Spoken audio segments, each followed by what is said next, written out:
हो गई है पीर पर्वत सी पिघलनी चाहिए, इस हिमालय से कोई गंगा निकलनी चाहिए।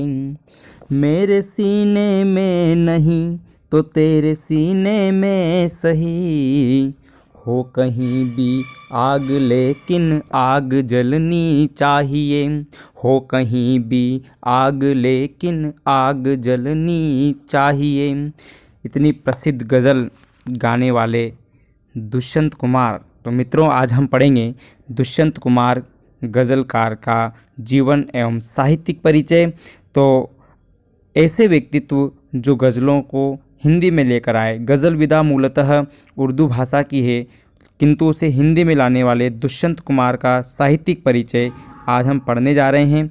तो लीजिए, आपको ऐसे महान व्यक्तित्व से मैं परिचित कराता हूँ जिसकी कविता या गज़लें राष्ट्र चेतना से ओतप्रोत है। और जिस समय देश में राष्ट्र आंदोलन प्रबल था, जब स्वतंत्रता आंदोलन के लिए संघर्ष था, तब दुष्यंत कुमार की गज़लों ने जो धूम मचाई वो काबिल तारीफ़ है। तो देखते हैं दुष्यंत कुमार का जीवन एवं साहित्यिक परिचय। दुष्यंत कुमार का जन्म सन 1933 ईस्वी में राजपुर नवादा गांव उत्तर प्रदेश में हुआ। इनकी प्रमुख रचनाएं इस प्रकार हैं: सूर्य का स्वागत, आवाज़ों के घेरे, साए में धूप। साए में धूप इनका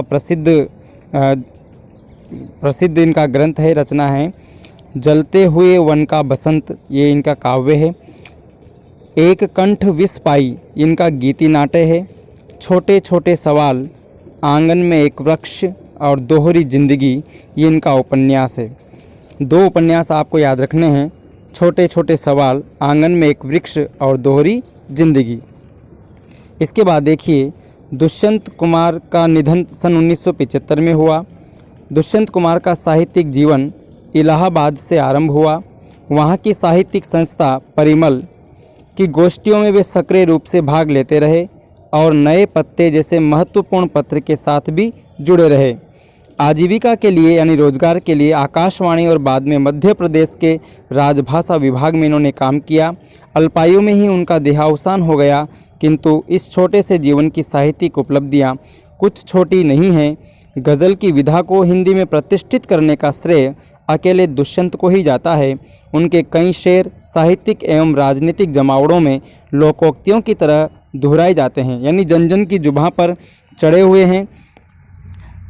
साहित्यिक गुणवत्ता से समझौता न करते हुए भी दुष्यंत ने लोकप्रियता के नए प्रतिमान कायम किए हैं।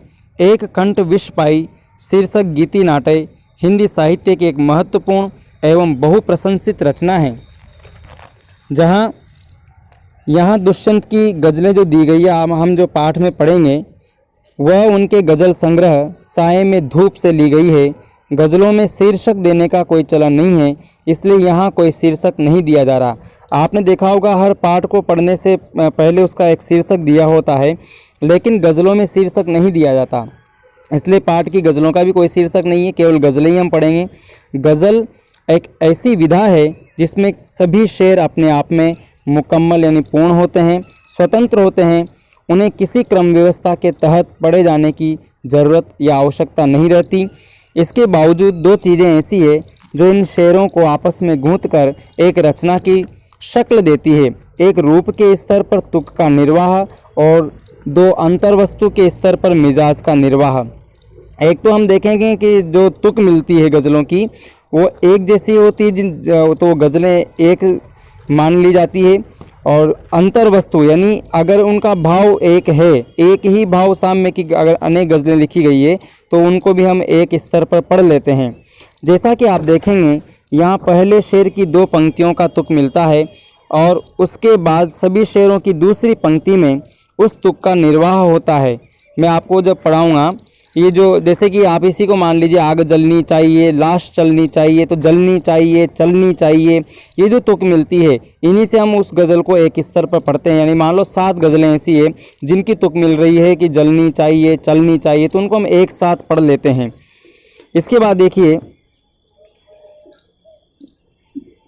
आम तौर पर गज़ल के शेरों में केंद्रीय भाव का होना जरूरी नहीं है, लेकिन यहाँ पूरी गज़ल एक खास मनस्थिति में लिखी गई जान पड़ती है, जो राजनीति और समाज में कुछ चल रहा है उसे खारिज करने अर्थात उसे समाप्त करने। उस समय की राजनीति में क्या चल रहा है, उस समय का समाज कैसा है, समाज उन बुराइयों को खारिज करने और विकल्प की तलाश को मान्यता देने का भाव एक तरह से इस गज़ल का केंद्रीय सूत्र बन गया है।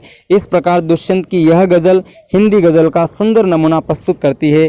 जिन गज़लों को हम पढ़ेंगे उनका भाव एक ही है, कहीं न कहीं वो राजनीति या उस तत्कालीन शासन व्यवस्था के खिलाफ लिखी गई है, तो सबका केंद्रीय भाव एक जैसा है और केंद्रीय भाव एक जैसा होने के कारण ही ये गज़लें एक सूत्र में बंध गई है। तो हम पढ़ेंगे अगली वीडियो में। आज के लिए इतना ही, धन्यवाद।